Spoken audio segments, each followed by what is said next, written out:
CF Moto ATV-d on juba mitmel viimasel aastal olnud Baltikumi müügitabelite tipus. Tehas jätkab kõrgel kursil ja nüüd on taas üks uus pakkumine.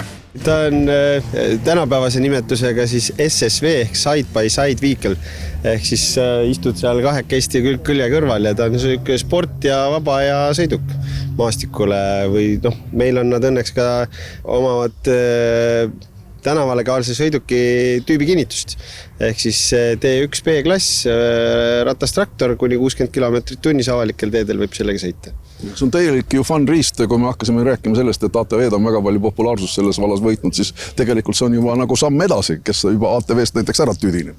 Jaa, ega ma ei välista, et me 10 aasta pärast istume mingi kahekohalise drooni seljas, et vaatame seda siin. Elektri ATV. Jah, just.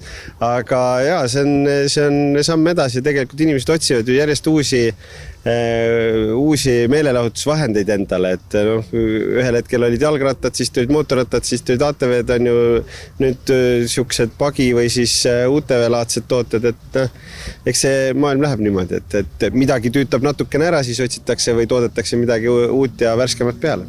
Mis vahe siin selle UTV-ga on, mis täpselt ka su selja taga? No UTV on ikka farmeri sõiduk, millega talupidamises või majapidamises saad konkreetselt asju vedada, seal on mugav sisse minna, ta on madalapõhjaline, su istumisasend seal rooli taga. See on see, et sul on ülevaade kõigest, mis sind ümbritseb ja see on siukene vaikselt liikumise riist, kuigi ta sõidab ka 100 km/h, kui vaja on, aga ta on ikka mõeldud siukese ukerdamiseks ja asjade transportimiseks.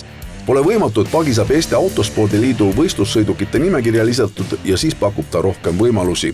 Neid on veel saada siis erinevas varustusastmes, et see on nagu siukene lihtne ehk siis tavalise turvavööga, 3 punkt turvavööga, aga neid on võimalik ka 4 ja 5 punkt turvavööga, korvistmetega, et see turvalisuse vajadus sõltub sellest, milleks konkreetselt seda sõidukit nagu soetatakse või kus teda kasutatakse.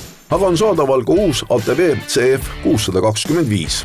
See on siis klass nüüd tugevasti edasi, mis on mugavuselt tehtudki nagu kasutajale mugavamaks. Siin on droontüüpi kaasreisija iste, siis on tänapäevaselt vägevad tagatuled, mis on pika triibuga. Need on juba siuksed ei oskagi öelda, et nagu Audi ja Porsche. Just. Et eks ta ole ka, et kui me räägime esimese põlvkonna 600-sest, mis oli siukene läks kõvasti soojaks ja väga edasi ei läinud, siis see läheb edasi ja soojaks ei lähe, et väga mõnus on sõita. Ei eralda enam siit külje pealt seda liigset kuumust sul jalgade peale ja ongi mõnus ja turvaline sõita. Tal mordikäigud on pikemad võrreldes vana põlvkonna masinaga, et suur samm jälle edasi. Kokkuvõtvalt võib öelda, et siin on absoluutselt see valik on näinud viimaste aastatega nii suureks, et on igale maitsele midagi saada. CF Moto teeb rahvamasinat ja see on kindlasti rahva usaldust võitnud kogu Euroopas. Just vaatasime, siin eelmine nädalavahetus oli meil koolitusel vaatasime andmeid, siis täna on Euroopa turul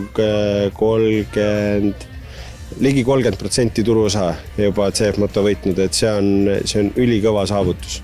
Sügis on käes ja talv ees ootamas. ATV on üks ja võimekas masin, mida saab vabalt igasugustes oludes kasutada ja teha erinevaid töid.